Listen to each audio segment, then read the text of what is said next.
owners, welcome to Superclex Vlog. My name is Kay, and today nandito tayo sa Shore 2 Residences, Pasay City para i-tour kayo sa isang unit namin na for sale.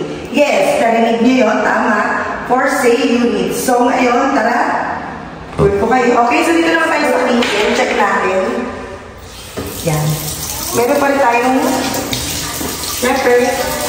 faucet dito sa sink. Kitchen sink. Check natin ito. Kung working. Ayan, try natin.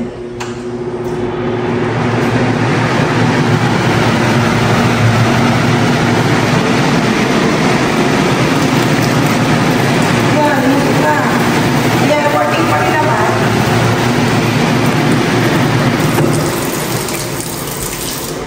Ayan siya. Wait.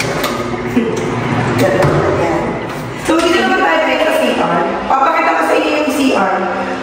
Ito yung CR natin dito sa ating very unit na 20 square meter. So, as you can see, malaki siya. Hindi siya yung tulad sa ibang CR natin na straight lang. Papakita ko yan. Yan yung difference niya.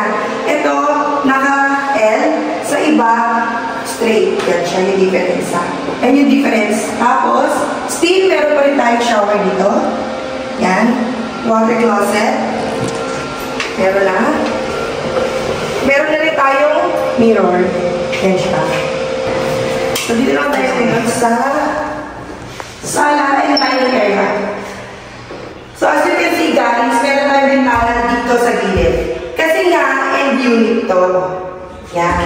Pakita ko sa inyo yung itsura ng ating view dito sa end unit. Yan, nakikita niyo yung yan, dyan sa kabilang yan, shore. Sa kabilang side dito, yung amenity. Yung tapat na yan, tower 2 na yan. Yan siya.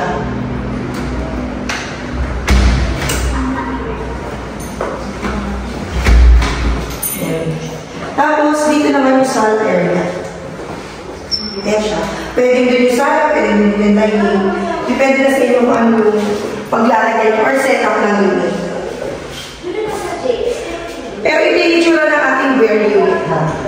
Ngayon, ito naman tayo ngayon sa bedroom. Yan.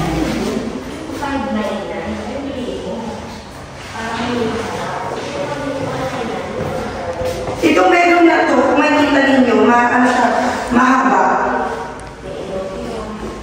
Pag naglagay tayo ng king size bed dito, meron pa siyang sobra dito. Hanggang dito lang yung king size bed. Pwede rin naman yung king size bed natin nakapahalang or paaba. Ganon.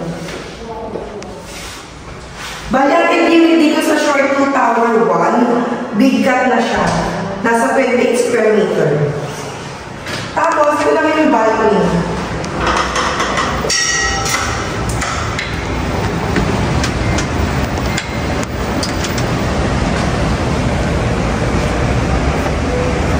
Yan, dito, Shore 1, Tower B. Kasi ito, Tower C. Yan. Kita rin dyan yung Shore 3. Ayun, sa dulo yung Shore. So, sa mga nagtatanong kung magkano ang unit ito, this is 4.4 million pesos. Included na po doon ang CGT or capital gain tax. And sa mga nagtatanong if cash or bank loan, this is cash po with title on hand na. So, once na mabili ninyo ang unit na ito, na-transfer namin agad sa pangalan ninyo since meron naman tayong title. And of course, meron din babayaran si buyer dito such as documentary stamp which is 1.5%, registration tax, transfer tax, and notary. Yan. Yan yung mga babayaran. And may mga other expenses na kailangan din bayaran ni buyer.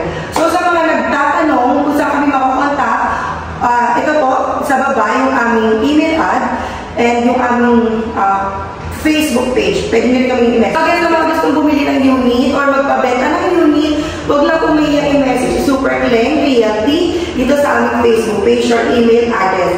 Pwede rin kami tawagan sa phone number dito, nakalagay na yan dito sa baba na aming YouTube channel. Yeah. Again, my name is Kay. Thank you for watching, and please do not forget to like, share, and subscribe to Super Cleng's channel. Bye!